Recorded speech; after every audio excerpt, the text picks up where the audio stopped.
Genesis 17. The Covenant of Circumcision. When Abram was 99 years old, the Lord appeared to him. He said, "I am the mighty God.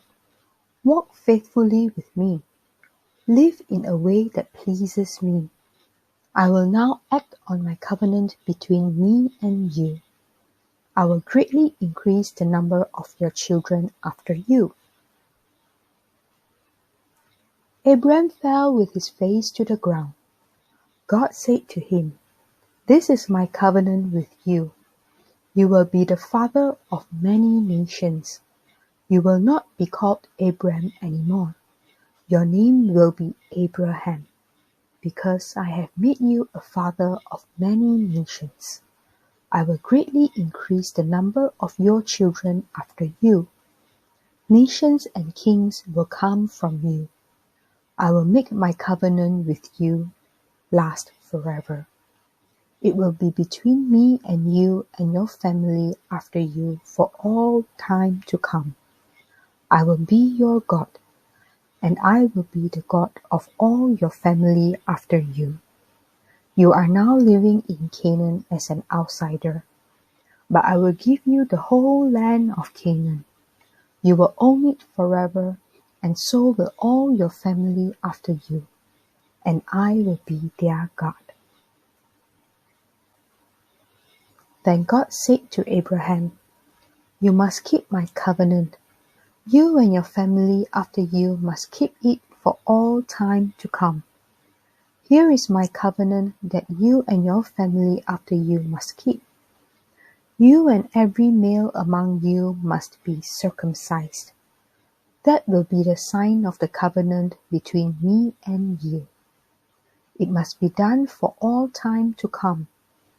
Every male among you who is 8 days old must be circumcised.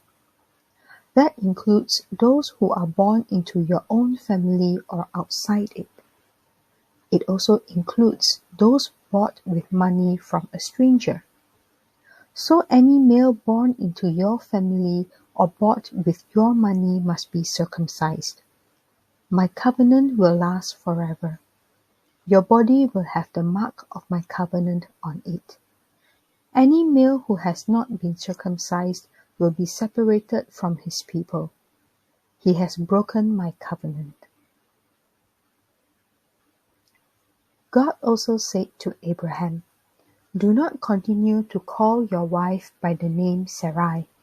Her name will be Sarah. I will give her my blessing. You can be sure that I will give you a son by her. I will bless her so that she will be the mother of nations. Kings of nations will come from her." Abraham fell with his face to the ground. He laughed and said to himself, "Can a 100-year-old man have a son? Can Sarah have a child at the age of 90? Abraham said to God, "I really wish Ishmael could receive your blessing."